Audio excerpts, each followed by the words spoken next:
Hi, it's Grandpa Ricky again. I'm trying to make 5 videos a day, and some of them my life right now, and some of them from the past. So this time I want to talk about my father's father, and his name was Dick, and he was Scottish. Um, I think he was born in Edinburgh. His family, parts of his family were very wealthy. They owned a distillery, or at least one of them. They owned a lumber mill and a big forest. And they owned a village and all the land around it and all the sheep on the land. And people rented little houses from them and equipment from them, and they made wool and things from the sheep. And so he had my grandfather had access to considerable wealth, and he was expected to run the family businesses when he grew up because he did very well in school. But his other most of his male ancestors had and grandparents and things had been in the British Army, and they'd been sent all over the world, and they had done really awful things to people, and then they'd come back and they'd worked in the family businesses. And so my grandfather decided that it wasn't good to make money at somebody else's suffering. And he said he didn't want to run the businesses. He didn't want to be wealthy. And he learned to be a stonemason, which is somebody who would make buildings out of stone. And unfortunately, stone buildings got so they weren't popular, and brick buildings were popular, and so he wasn't able to get much work. And he became very bitter and angry, and then he married my grandmother, and they had a baby, and my father, and my grandfather moved into the worst slum in Europe, which was a place called the Gorbals in Glasgow, and it was a pretty horrific place.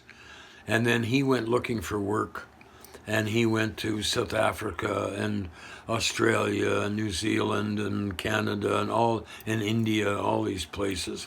And his ancestors had been there in the army before.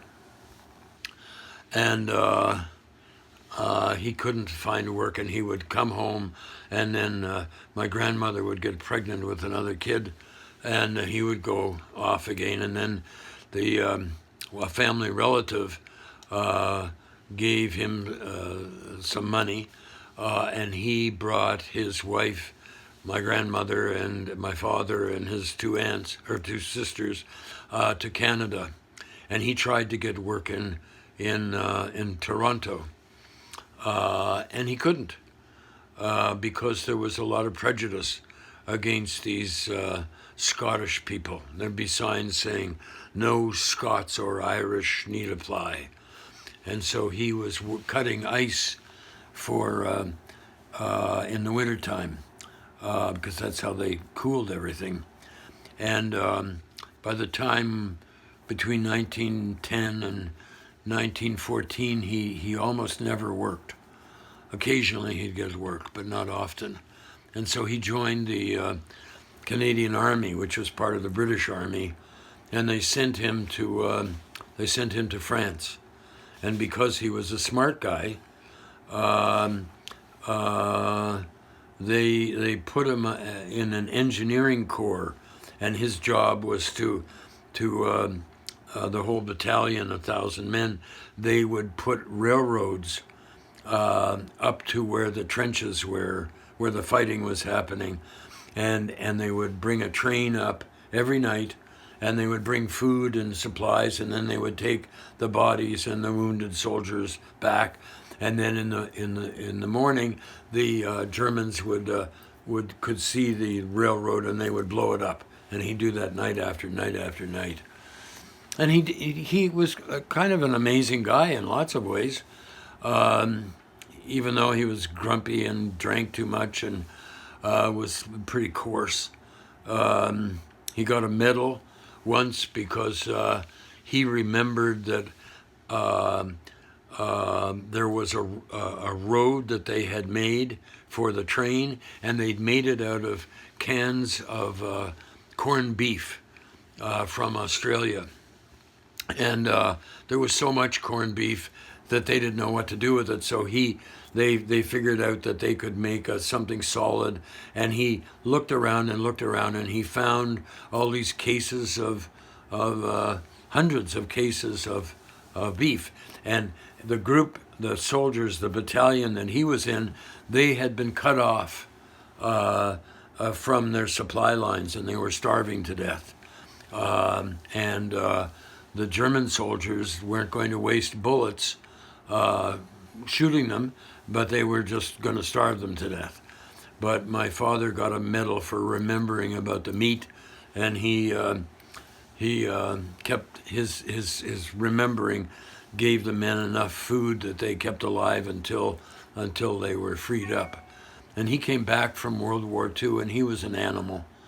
He was a very ugly guy, and he was nasty to his wife and nasty to my father and to his daughters. And my father talked about protecting my Aunt Margaret, from his father. And my grandfather became a criminal. And he was involved in the alcohol business during Prohibition, and he was taking bribes and giving bribes, and he was a piece of work. And my mother told me that when my mother and father got married and had me as a baby, they were living with my grandfather and my grandmother, and it was very unpleasant because he was so cruel to her, to my grandmother. And my mother just insisted. She said, I'm leaving, I'm going back to my mother, 100 miles away from Toronto. And my father said, and so my father figured out, and they didn't have a lot of money. This was in 1938. And so my father went out and found a place to get my mother out of this terrible place. And he went on, my grandfather went on for a few more years, and he died of cirrhosis of the liver. And he liberated my grandmother, and she came to live with us. But these kinds of things have really taught me, and my mother protecting me from my grandfather. My father couldn't protect me from him very much because my father was still trying to get love from his father and trying to make his father like him. It's not a good idea to make anybody like you. If they don't like you, they don't like you, then... And I learned that, and that's really helped me. Like, if at first you don't succeed, try again. And if they still don't like you, and it was a great thing for me to learn that independence. So, some stories about my grandfather and the impact he had on me. There's one more story, but I don't think we've got time. So I'll try to remember.